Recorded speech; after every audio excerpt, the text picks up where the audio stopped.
Welcome to another prospect interview here on the No Ceilings YouTube channel. I am Maxwell Baumbach, and today I am joined by one of the best and most consistent shooters in the country. I am joined by Jaylen Forbes from Tulane, who is currently testing the NBA draft waters. Jaylen Forbes, how are you doing today? I'm good. Appreciate you for having me. How are you? I'm doing great. I'm doing great. I'm excited to talk with you. Myself and a couple other guys on our staff have been a big fan of your game for a while. I think you're one of those guys that's kind of been under the radar. So excited to get to talk to you and hopefully get more people onto your game. So I always like to start at the very beginning. What kind of got you into basketball growing up? I'd say basketball is probably just like it's kind of like a family thing. My mom played, my dad played, my grandmothers. So I mean, it just kind of come on down from like the family thing. And so Mm-hmm. picked up basketball when I was young and just ran with it ever since then. Nice, nice. That's great. Did you have like any like favorite players or teams growing up or anything, or it was like, oh man, I kind of want to be like this guy or Oh yeah, Kevin Durant. That's still my okay. favorite player to this day. I mean, Mm-hmm. he receives a lot of backlash, but he's the goat in my eyes. He's so entertaining though. Like people give him stuff like flack out the Twitter stuff. It's like, nah, I don't blame him. He gets to do that. Yeah, When you're that good, you exactly. get to do that. So, you spent your first season of your college career at Alabama, and then after that, you went to Tulane, and things kind of really took off for you once you got to Tulane. When you were looking to transfer, what was it that led you to Tulane? Um, I it was different types of connections. I had one previous AAU coach who had a connection with one of the coaches on the staff. A lot of people don't even know, but Coach Hunter really didn't even know too much about me before he recruited me. So Okay. he just knew that I was a shooter basically, and Mm-hmm. that's really about it. So I got here that summer. I just had it on my mind that I'm just gonna be playing with a chip on my shoulder, and Mm-hmm. obviously that got me here. Yeah, well, I think it worked out for everybody involved.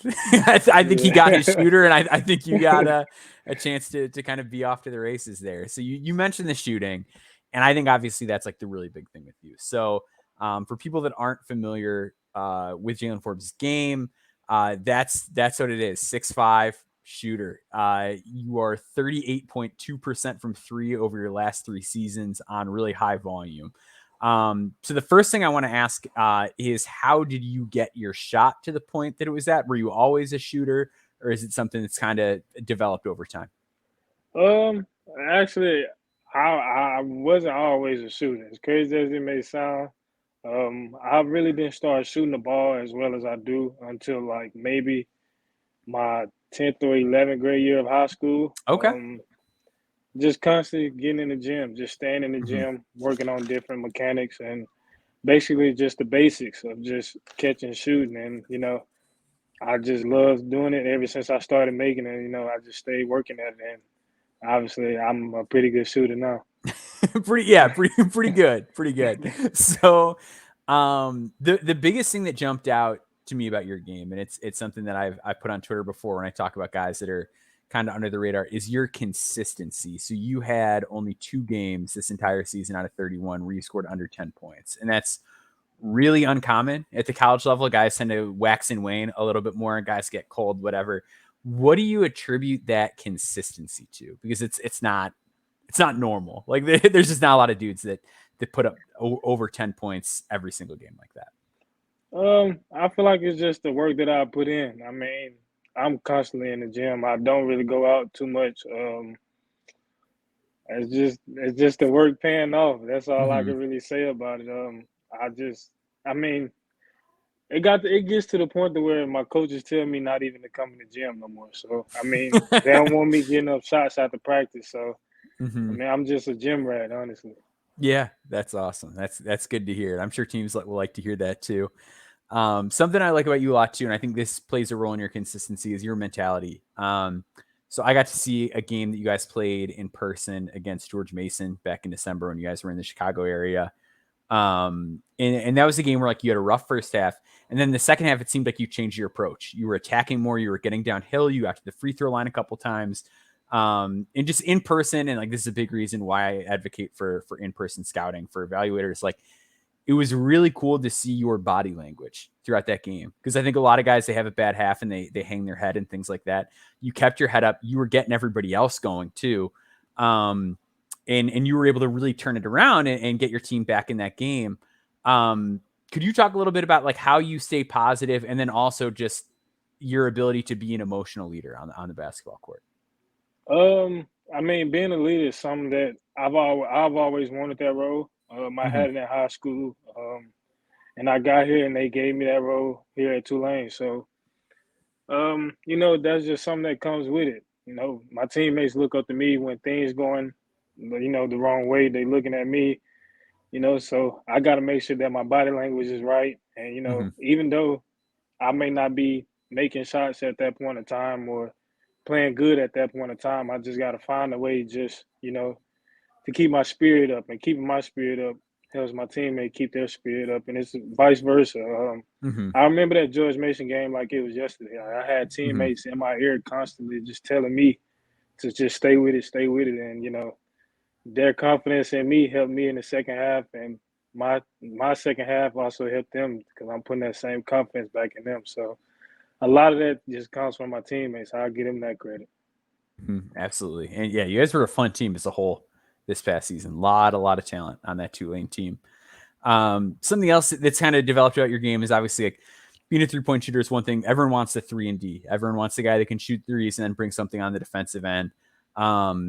The shot has like been there really consistently over the last 3 years. I feel like defense is something that like we've seen just year over year, really steady growth from you. Your block numbers up, your steal numbers up, you navigate screens really well on the ball. How have you sort of grown on that side of the floor over time? I feel like defense was more of a want-to thing. Okay. I start with when I first got here at Tulane, that's all Coach Hunter was preaching. I didn't like playing defense. I ain't gonna lie to you. No, But nobody does. ever since then, it's just Coach Hunter just kept preaching and kept preaching. And once he kept preaching, I actually found the fun in actually stopping somebody from trying to score the ball. So just taking pride in defense. I don't like getting scored on. So once somebody score on me, it's just like I'm thinking it's the end of the world. So the next time it's gonna be a lot tougher for you to score on me. So it's fun stopping people from scoring. And do you feel like you like kind of feed off the defense in a way too, like to stopping a guy in one end give you more confidence on the other end of the floor too? Yeah, most definitely. Getting a stop on defense just could very well come down, me shooting a very deep three on the other end. So I say it comes from that a lot. Yeah. For sure. And I think one thing that's worth noting to go back to the shooting a little bit for you is that you're not just like a standstill knockdown shooter. Like you're a guy that hits from deep range. The analytics on you is like a 3-point shooter in transition are really good. How have you sort of worked on like that side of 3-point shooting and being a guy who can hit off movement consistently? Really just working on different actions, different situations.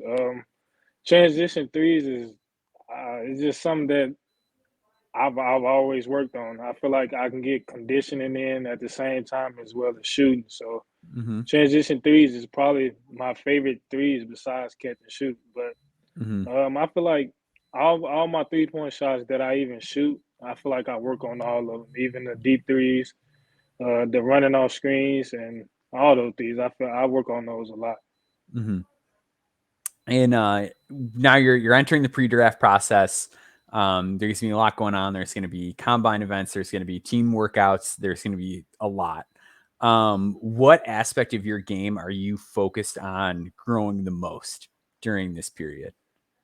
My ball handling. I Okay. feel like a lot of scouts or a lot of people in general, not just scouts, anybody who see me play, they might say my handles are maybe a little skeptical. So ever since the season ended, ball handling is something that I've been taking to like the next level. So I feel like I get my ball handling where and get the confidence up. I know I can handle the ball. So the main thing is just getting that confidence in me that I know that I can handle the ball as well as I can.